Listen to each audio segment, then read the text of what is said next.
And we are back at the island. And ladies, I am so excited about this episode. It is Breast Cancer Awareness Month. And guess who's back with us? It's Mauri, all the way from South Woo-hoo! Carolina, our guest co host for this episode. What's going on, BFF? Hello, ladies. I am glad to be back. Thank you for having me back, and I'm excited for this podcast to get started today. All right. Welcome, Mauri, my Yeah, Welcome, BFF. BFF. Yes. Thank And you. so we also have another pleasant surprise, a blast from the past a year ago. Our one and only good friend of the podcast, Toya. Hey, Toya. Hey, Toya. Hello. Good morning. How's it going? It's fabulous. Great. Great to be here with everyone. Yes. So Toya's up in North Texas, Dallas area. And thank you both ladies for taking time out of your busy schedules to hang with the Islanders. Yes. Can't wait to interview you guys. We ready to have some conversation and talk it up. Exactly. So Mauri, I'll let you go ahead and start us off. Okay. I have some questions for Toya. Okay. Toya, after your diagnosis, what were your treatment options and why did you decide to have a double mastectomy instead of a single one? That's a good question. Yes, that's a very good question. So my treatment options were really chemo was not required. After when I had the surgery, my doctor sent a sample to a company in California that analyzed it, and it basically said that a chemo regimen would give me a 2% benefit of it, you know, going into remission. And so I took the 2% benefit and I did 4 rounds of chemo. And Okay. then definitely radiation was a part of the plan. And so then I did 8 weeks of radiation. Okay. Okay. And then why did you decide to have the double mastectomy? Well, just because I figured, if you're going to take one, you might as well take the other one. And just made perfect sense to me to do that. Okay. Is there a family history of breast cancer?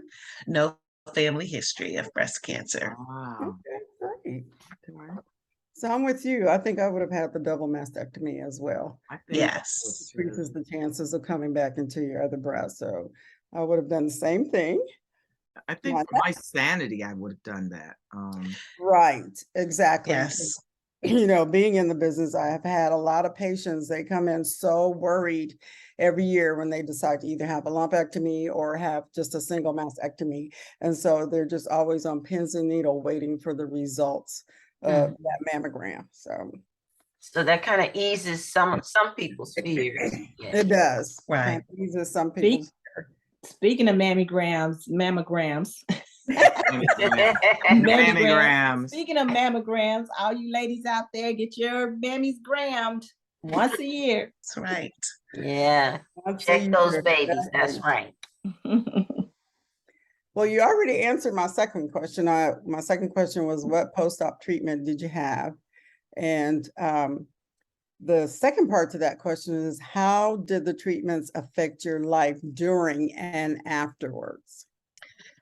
So I was fortunate to be able to take time off from work. I had been working for the company for quite some time and had enough paid leave that I could be off for 6 months during treatment. So I was able to really kind of focus on my treatment. And I was really grateful for that also because I was in a little bit of a toxic work environment. So it allowed me to step away from that and just really kind of focus on myself. And also it allowed my work group to really kind of appreciate me too with not being there. Yes. So I kind of came back to, maybe a little bit better environment. But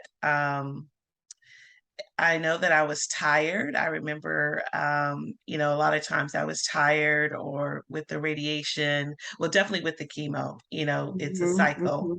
And so you have the steroids, and so you're really strong and, thinking good thoughts of recovery and healing, but Mm. then you roll into those days where you're just, you're not feeling well, things don't taste right, you have an upset stomach, you want to go to the restroom, but you can't, Mhm. you can't sleep. But then you eventually roll out of those days and get back to, better days. So, I don't want to paint a picture that it was just great all the time, but it was cyclical. Mhm. And that's a Mhm. word. And also, one other thing I'll add to my treatment plan was I had my ovaries removed as well. So I already had my uterus removed, but I still had my ovaries, and ovaries produce estrogen, and I had a cancer that was feeding off of estrogen. So we just decided to go ahead and have the GYN doctor remove my ovaries. So Okay. Did you have the genetic testing done, like the I BRCA1, did. BRCA2? I had like early on testing when I was shortly after going through treatment, and it was didn't have any genetic history. And then even when I moved to Dallas, they had made some improvements in their genetic testing, and so I was able to participate in that as well. And it's still showing that there's no genetic, DNA that would say that I was, likely to get breast cancer. So it was truly environmental. Yeah. Well, So that's Maury, for our what? listeners and for me, can you give a little bit more information on genetic testing? Oh, not really, but I know that BRCA1 and BRCA2, that's what it's called, is genetic testing. And Mhm. depending on if you have positive genetic testing, one of them, I can't remember which one of them, well, if you have the BRCA1 or maybe the BRCA2, I can't remember which one, but it will increases your chances of having ovarian cancer. So Oh, wow. back positive, they suggest that you go ahead and have your ovaries removed. And they also do genetic testing because just say if Toya came back positive, then her daughter would need to start That's having correct. testing earlier because, she'd be genetic, meaning that there's family history.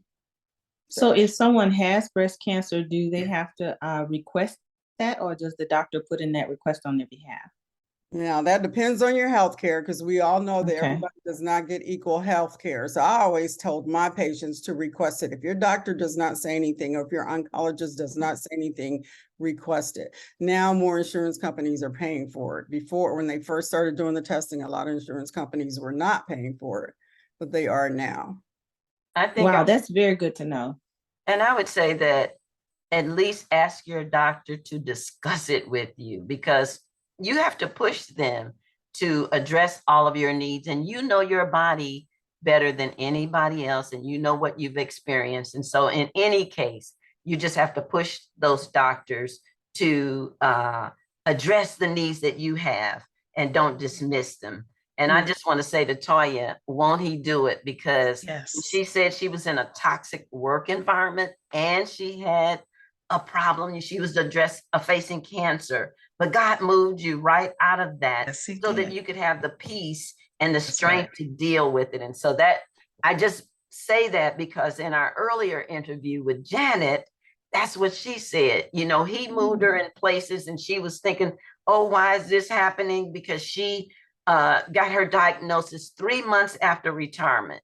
And she was saying, really, God?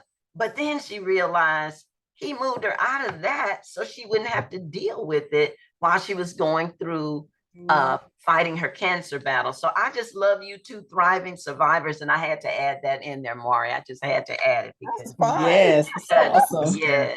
yes, it touched me. So I have a question too. How did you transition back to life after cancer? And did you have any internal struggles, Toya? Ugh, that's a great question. It seemed to be a smooth transition. I think the internal struggles would be just the fear that it was going to come back. Mm. So, but just trusting God and knowing that even if it did, that He had a plan, and if He has a plan, I have a plan, and so it was going to be okay. Awesome. Mhm. Awesome. That's awesome. Toya, I have a question. I don't know if this is a hard question for you, or if you don't want to answer, you don't have to.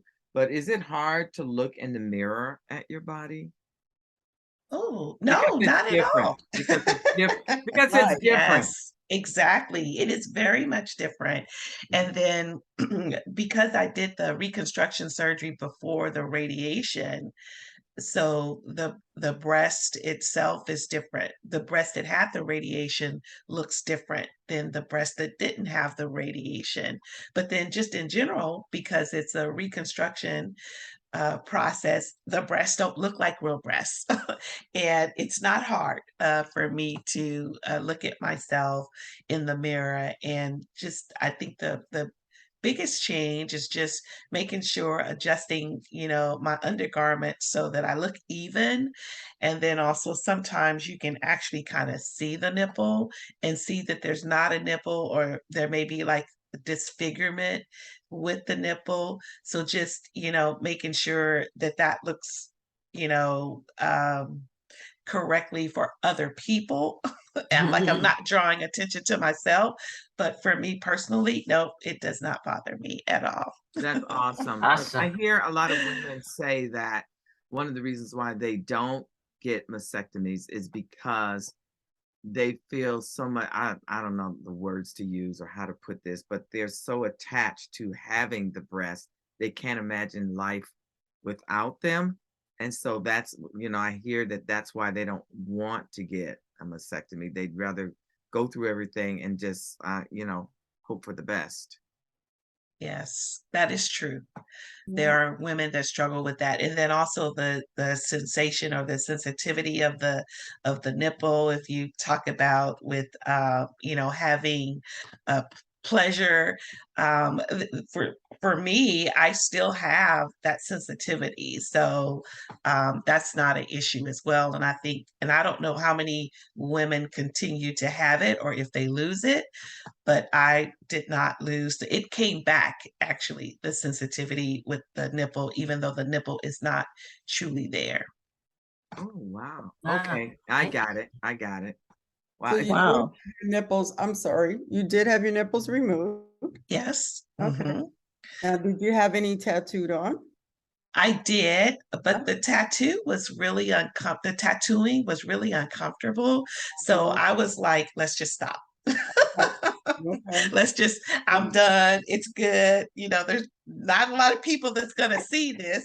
Yes, there And you're you I not go. on hope a not, festival Toya. somewhere. I hope not, Toya. Exactly. Yeah, those days are not just playing.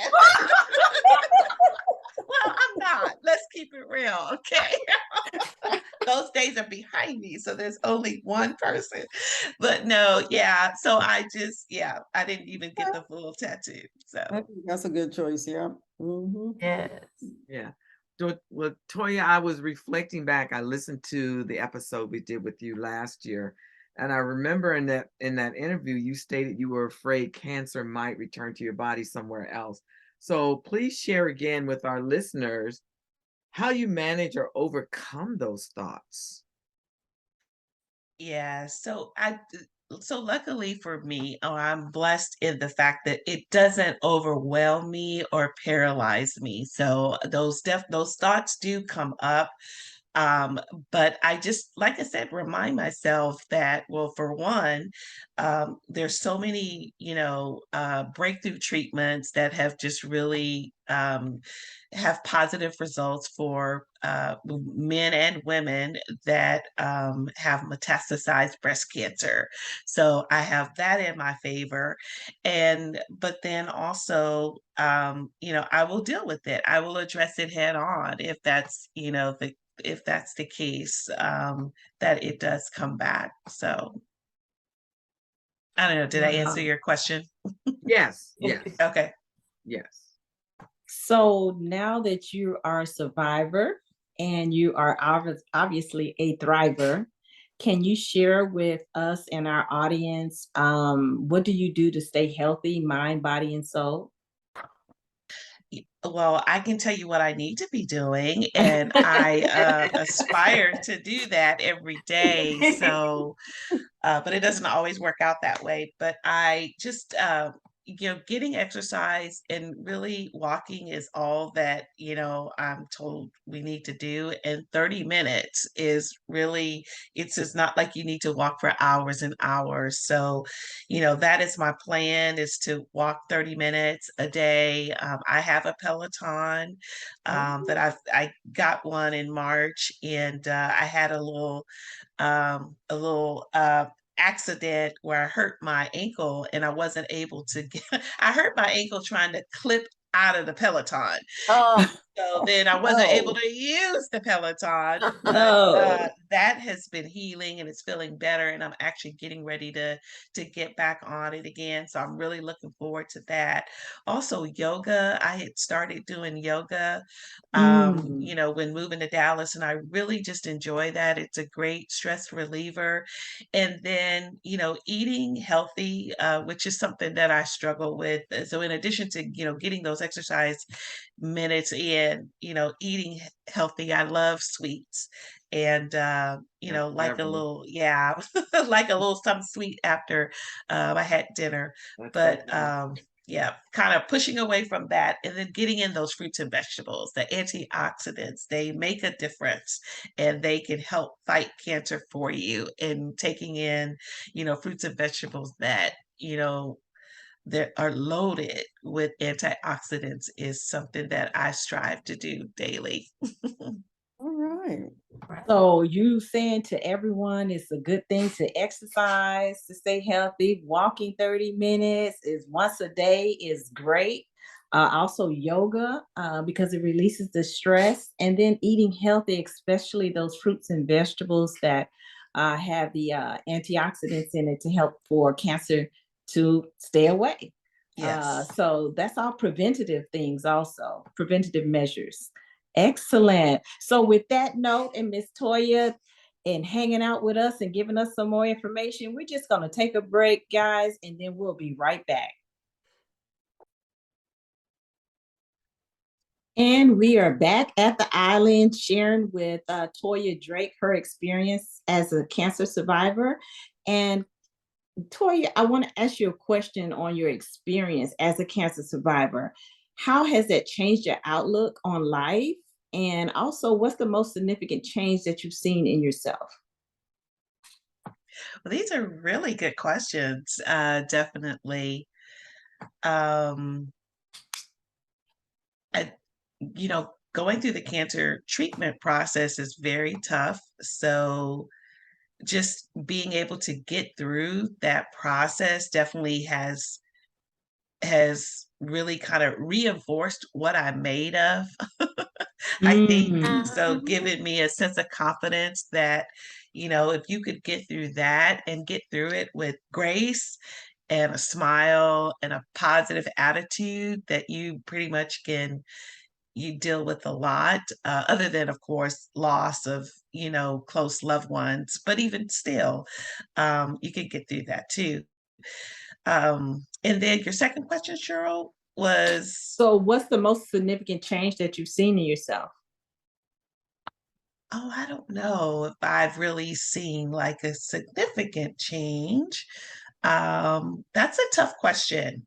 And I'm not sure. I'd really have to give that more thought. Um, I'm not sure, really. So, through the experience, did it kind of change the way you looked at life, change the way you address life, change the way you live life? Well, yes. So that did change. Definitely just wanting to just really be in the moment of Mm, life, yeah. definitely. I definitely can say that, parts of my life, I feel like I just kind of like passed through it, but really didn't experience it. And so Mm, now that is definitely more of the goal. And even more so after the treatment that was definitely my attitude, and I was embracing that. And then too, just over time, as you lose loved ones, like it's just a continued reminder that, be in it, Mhm. not just go through it. So, That yes, reminds me of a saying is to enjoy the journey. We go on the yes, journey and we just trying to breeze through it to get through it, check the to-do list off and keep it moving. Mhm, mhm. But life, we never know when life is going to end, on this earth for us. So we have to enjoy the journey. And yes, I like what Jill Scott says, living life like it's golden. And yes, so I try to yes, send that when I send people messages. And they say, "How are you?" I say, "I'm living life like it's golden." And then hearing how you and Janet have approached your life after cancer, she says she loves harder. She tries more things. She's more inquisitive, not only about what her journey was in terms of cancer, but just everything. And so I'm trying to learn from you guys and do the same thing. I need to live life more. And like you said, go through it and be in the moment. Because sometimes we just are passing through and life is handling us. So I Right. like what you said, Toya, a lot. So I'm going to try to do some of those things too. good. Exactly. I know I like that, Beverly, about being more inquisitive, because sometimes I Mhm. think I'm not inquisitive enough. I'll just take what people say to me as face value, and I need to start asking, why? Why do you? Yes. Yes, exactly. Yeah. And I'm full trying of new questions, so I things. can help y'all with that. I love asking questions, honey. My husband is like, "You asked me another question." I can't. It's the counselor, it's the therapist in me. I ask so many questions, I can't help myself. That's good though. I In know. business, they say the five whys, it's like Right. why? Yes, Yes, yes, you exactly. Yes. brought back memories, Toya. Yeah, we need to be like toddlers, because they're always Yes. asking, why? Why? But I want to because I want chocolate. Hey, so now here's my little tidbits for breast health. Number one, at the age of 40, you should definitely start having a mammogram once a year, and try to have it around the same date or the same month. I know some insurance companies make you wait a year and a day to have your mammogram, but please have one once a year, because even putting it off like 6 months, as we saw with Katie Curran, you can have a breast cancer. You can go every year. I think some women have the misconception that if they have a mammogram every year, that they will not get breast cancer, and that is not true. If you have one every year, it's caught early. And some insurance companies wanted to go to every 2 years once a lady reaches, I think, age 50.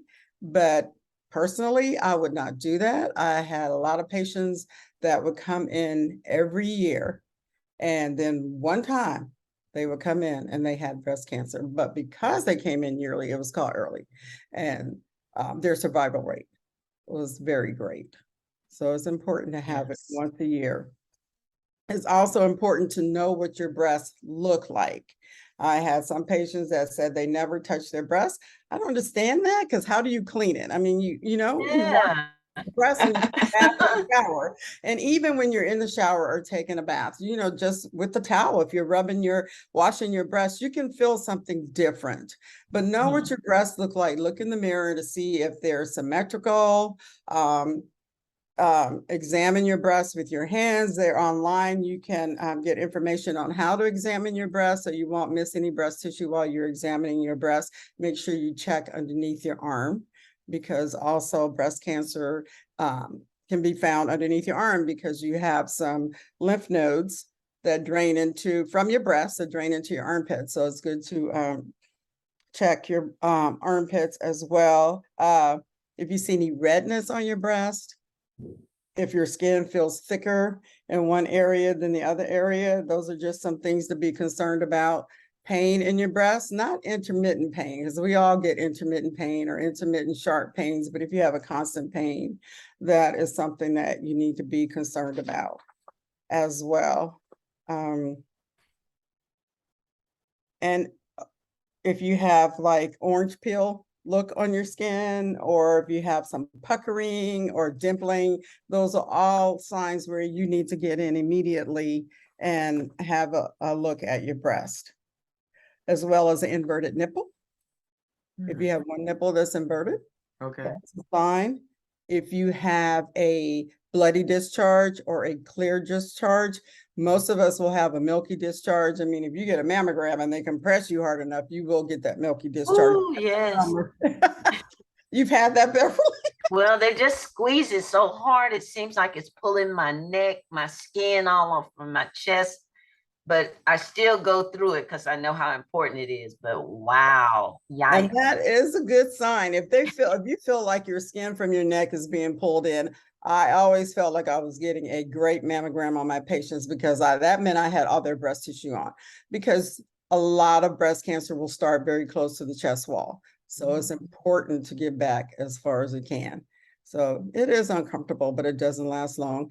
Most places nowadays, they do the 3D mammogram, which is very good because they can see more of your breast tissue with the 3D mammogram. If you have dense breast tissue, now on the reports that are sent out, every patient can request their reports, and every patient can request a copy of their mammogram. They don't let you know that, but you can do it. Now, you may not know what you're looking at, but the report will let you know if you have dense breast tissue or 50-50, which is 50% fatty, 50% dense, or all fatty. All fatty breast tissue is like the best breast tissue that for a radiologist. They love that because sometimes, most of the time, breast cancers will pop out. Dense breast tissue just means you have more glandular tissue. So your breasts are like thicker, probably feel a little harder to you. And that's where the 3D comes in. If you have family history, or if your breasts are just extremely dense, the radiologist may recommend an ultrasound and an MRI. That way you have all three tests. And if there's anything there, it should be picked up. Now, there are about 10% of breast cancers that will not show up on a mammogram. So if you do have a family history, or if you do have dense breast tissue, it's best to have an ultrasound and possibly an MRI. But I encourage every woman at the age of 40 to start having a mammogram, and there should be programs in each state, each county. If you cannot afford to have a mammogram, or if you don't have insurance, you can get a free mammogram. So Mauri, what's the difference between an ultrasound and the 3D? The reason why I asked, I just want to preface it. The reason why I asked is because I have dense breasts, and my sister had breast cancer. I actually have a marker in one of my breasts now. And my doctor normally recommends or orders me to get a ultrasound. So I just want to know the difference between the 3D and the ultrasound. Well, the 3D is radiation, and the ultrasound is sound waves. Now, does she have you every time you go in for your screening mammogram, you automatically have an ultrasound? Yes. Okay. So she's doing that because your breast tissue are dense and because of your family history. So the ultrasound is sound waves, and the tool that we use is not very big at all. It's probably about 2 inches long, and you see only part of your breast tissue. Whereas with the mammogram and the 3D mammogram, you see your entire breast at one time, and the 3D takes pictures of your breast in slices, so the radiologist can scroll through the images, and they use that as a tool. Like if they see something in one of the images, then they'll focus on that area in your breast under ultrasound. Okay. Yeah. Okay. Thank you. So my mammogram is coming up on Halloween. Trick or treat. What a day to have it. You know what I mean? I know. And mine is having it. The key is you're having it. Yes, mine is actually on November 3rd, the day we're flying out for Dallas. So I have to reschedule mine, but I'm having it done. Okay. Okay. Awesome. Not skipping it. Well, Mauri, I have a question too, because I'm like Cheryl. I have a marker Mhm. And so are there questions I should ask when I have my mammogram, since I have this marker and it was placed in there because I have, I guess now you call it dense, but back then I think they told me I have lumpy breasts, but Right, uh, right. are there questions that I need to ask, or I don't Not want to worry, but Yeah, not really, because I also have a marker in, I think, my left breast. You probably had a fibroadenoma, which is just a growth of normal breast tissue, and it grows in a lump. And they just took some samples out and sent it to the lab to make sure that it was benign. And right. the reason why you put the marker in there, well, the reason why they put it in there, just in case it did not come back as benign, in case it came back malignant, and you decided to have a lumpectomy, then the surgeon would know what breast tissue, what part of the breast tissue to take out. Hmm. But if you don't go to surgery, it stays in your breast. And every time you have a mammogram, they should pay attention to that area to make sure there is no changes in that area. Okay, that's good to know. Thank you. My concern was that I was gonna light up in the airport when I went to TSA through TSA. I was like, "Is my breast gonna start beeping when I go through TSA?" I probably not. She said, "No, you'll be all It's right." too small, they All say. right. Yeah. Right. We won't set any metal detectors off Then now. you gonna have them patting your breast down. I mean, It's funny you say that. I always light up, which is funny. And it's like the neck or back, and shoulder. And I don't know what that is. So I Funny. love it. I love it. Yeah, Well, go ahead. No, Go I ahead. was going to say that marker is so small. Yeah, it should not set off any metal detectors. It's smaller Awesome. than a little BB, correct? Oh, much smaller than a little BB. In fact, you have to use a magnifying glass to actually see it. It comes into an apparatus that will inject the marker into your breast. And I remember we had a salesperson come in to show us the size of the marker, and it was actually inside of a magnifying glass. That was the only way we could see it. That's how small it is. Mhm. Wow. That's Yeah. good. Yeah, to they're really know. small. Mm-hmm. See, I'm glad Well, you explained that. Here, I thought it was like the size of a pellet or a gun. No. stop it. Don't put those big things in our breasts. Pellet. Help. I'll be leaning to one side right about now. Yeah. Now that metal detector would go off in that case. I'm telling you, that's what my concern was, because they were literally draining it so they can actually, take it to the lab and test to see if it was, benign or cancerous. Right. And thank God it was benign. And actually, I was traveling when they called me to tell me that it was benign. But that was my concern when she was putting that marker in. I was like, "Hey, I gotta travel a lot. Is this thing gonna go off?" She's like, "No." Yeah, so you said they drained it. They took fluid off? Yeah, because mine was shaped more like a acorn. Okay. It Yeah. was an So acorn that shape. is, yeah, acorn shaped Mhm. cyst. So actually what they did is they withdrew the fluid to make Mhm. sure there was no damaged breast tissue behind the cyst. Mhm. Yeah, because most cysts are benign, but every once in a while they'll come back malignant. Yeah. I was glad when I got that call and they said it was benign, and I was like, "All right." And the market didn't go off in the airport, so we're all good. Yes. Hallelujah. There you go. There you go. So Now, I have a Cheryl, question. okay, go ahead. Well, since we really were joking about the airport and the body scan, does the body scan detect cancer or any change or masses within your body? That's a When good you're, Are question. you talking about the PET scan or the ultrasound scan? No, I'm talking about not when you're at the airport What? and you're going through the body Oh, scan, TSA. no, it should not.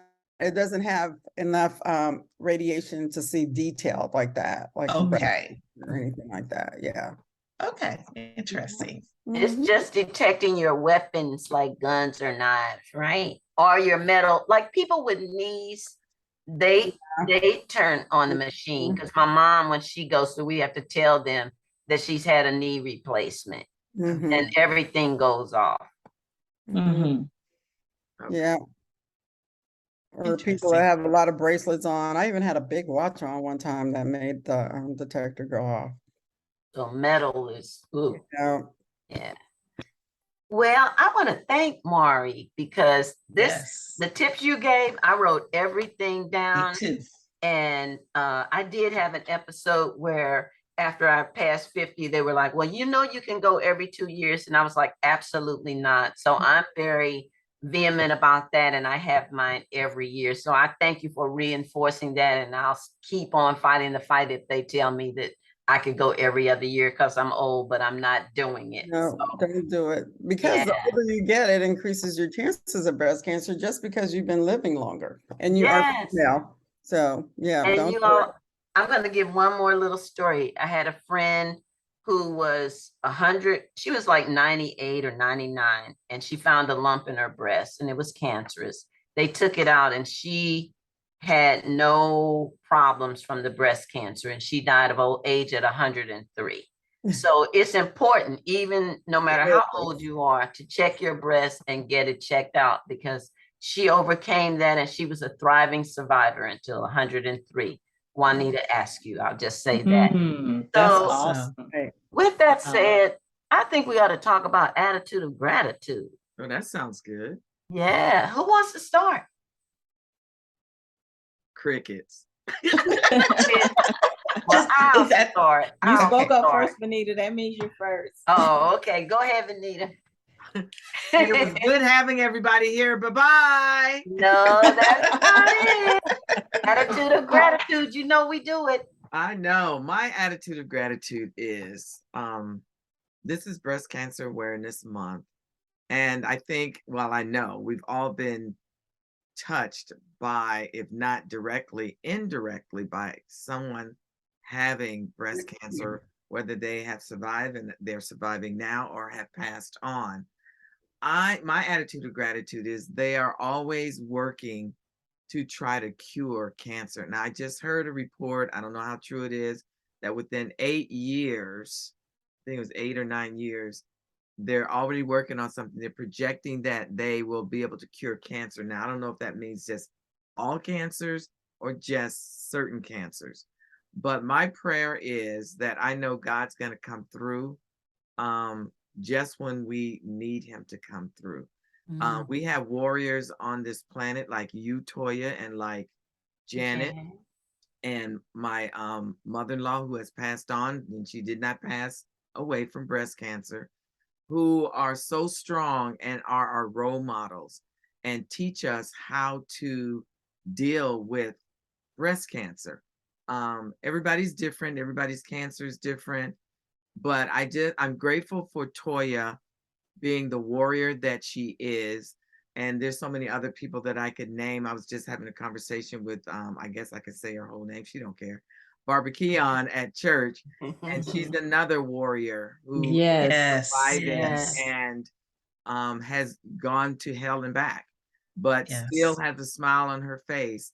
And I also am grateful for my BFF who has all this knowledge Yes. that she yes. can share and does share with Yeah. others so that they are aware of their options, what they can do, and that there is hope. So I know that was a long attitude of gratitude, but there it is. But it So was a with that good being one. said, we're leaving. Bye-bye. Nobody else gets to say. No. That was Okay. awesome. I think I'm gonna follow Yes. suit with what you said, Benita. Since it's Breast Cancer Awareness Month, I'm gonna say my attitude of gratitude is my sister is a 12-year survivor. Yay. We are of the same parents DNA wise. So I have to make sure that I stay on top of it. The one thing I do want to potentially discuss in one of our podcasts is what are the leading causes for breast cancer? I know we have genetics is one, but are there other things within our environment that we can potentially avoid if we know what those things are so that we can be maybe proactive versus waiting till it actually shows up? What are some things we can stay away from in the environment that could potentially be causing us to have breast cancer? So that's something I would love to be able to explore in one of our segments. Well, Okay. with you saying that, I'm going to say this for my attitude of gratitude.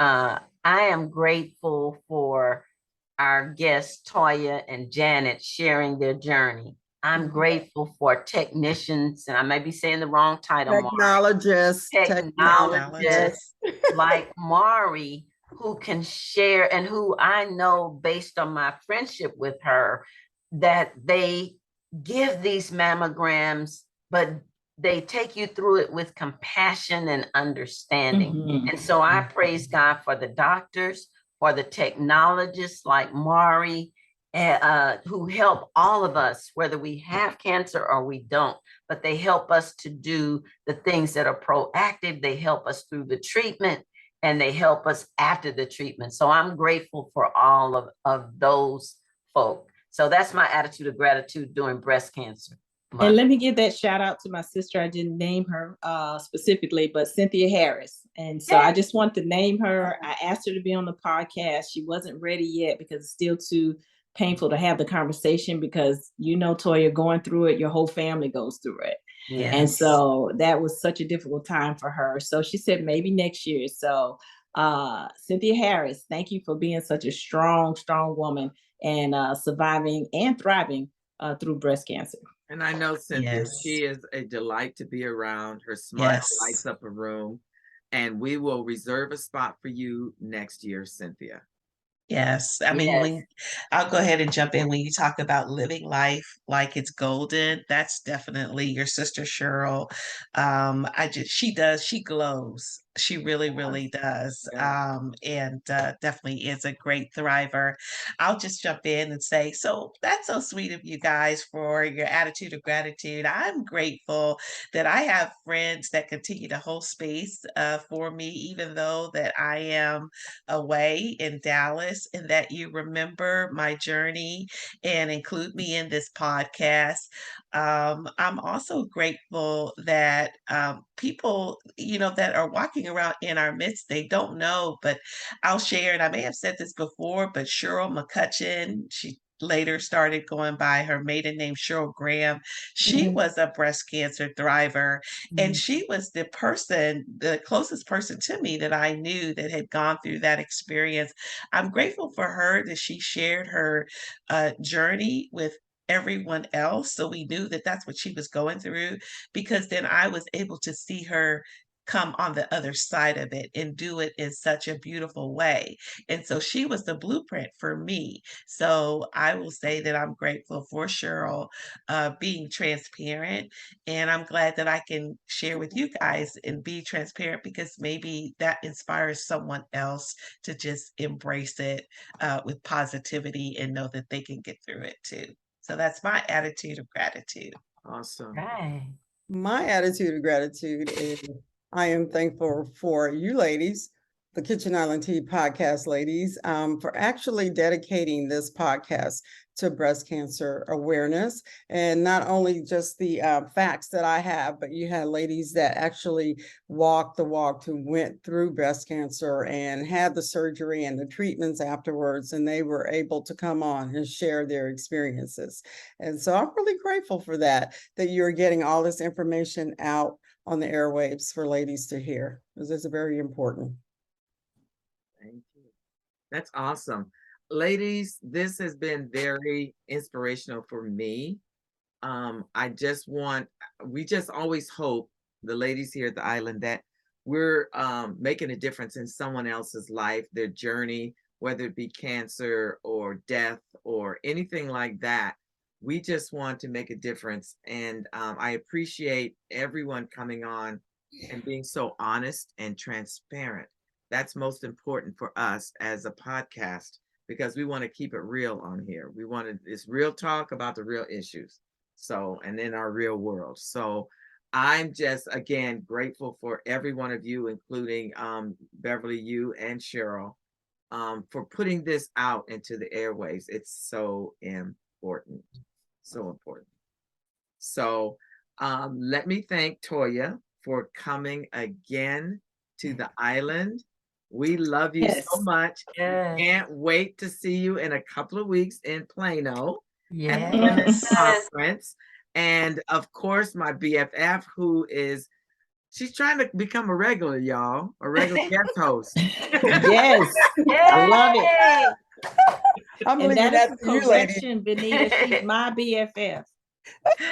And my BFF too. And mine Lady, too. You gotta share her. thank you, lady. Mhm. I didn't learn that in school, but anyway, I am so grateful for the friendship that I have with my BFF Mauri. She is so down to earth and so loving and caring of people. You guys don't know this, but when she was working, it wasn't just her doing her job, but it was a ministry. She would minister Yeah. to patients all the time. And there were days that I would talk to her and she would she would be feeling the pain that they're going through. You know, she would know ahead of their diagnosis that yes, I see the cancer in there, but she couldn't say anything. You know what I mean? So Mhm. she carried a heavy load for years. And I so appreciate her as a person, as a friend, as a Christian woman. Keep doing what you're doing with your grandchildren Oh yeah. Yes. because they are a mess. They are They're amazing. delightful. They are delightful. One So, thing I wanted to say, I had been doing mammography for a few years before I realized that that was actually my calling. And once I realized that that was my calling from the Lord, my whole attitude changed towards mammography and actually toward my patients. So I'm thankful to the Lord that He put me in the position that He put me in, especially in my last job, because I was able to pray at work with my patients, and there were never any repercussions at all. What a blessing. That's Woo. powerful. Yeah. that is powerful. You're right, Toya. So I don't have anything else, y'all. I'm kind of full. My glass is really, really full. This was awesome.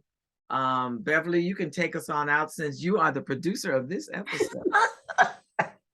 Well, all I can say is thanks to everybody for sharing. And like Benita said, for being so candid. But we pray that our listeners receive something out of this that will help you be proactive, that will help you through this cancer journey if you have it. And just know God's got you. So with that, I'm going to say we're signing off. Ciao, Bella. Goodbye, ladies. Thank you. Bye-bye. Adios. Bye.